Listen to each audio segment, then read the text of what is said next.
Kinumpirma ng Kidapawan City Police na may 2 persons of interest na silang tinututukan kaugnay sa karumal-dumal na insidente ng pananaga na ikinasawi ng isang Jerry Valdivieso, 56 na taong kulang sa Barangay Sudapin, Kidapawan City nitong Huwebes. Sa naging panayam ng radyo bida kay Kidapawan PNP Chief Police Lieutenant Colonel RJ Celeste, inayag nito na mayroon na silang mga nakalap na pahayag mula sa pamilya ng biktima na posibleng nakaalitan nito. Ayon kay Celeste, nagpapatuloy ang kanilang investigasyon sa 2 taong nabanggit ng pamilya upang matukoy ang posibleng motibo at papel ng bawat isa sa naturang krimen.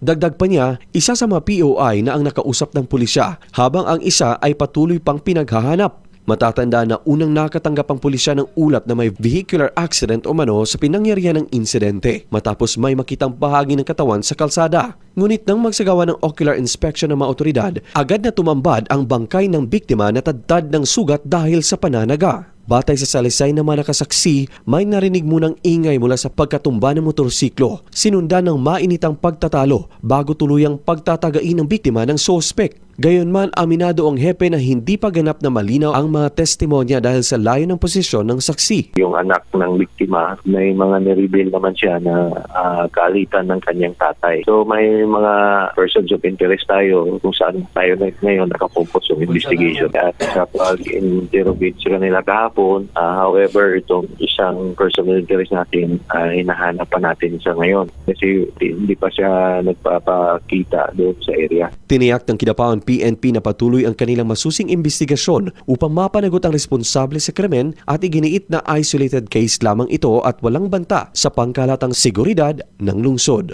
Luigi Alan Totor, NDBC, Bida Balita.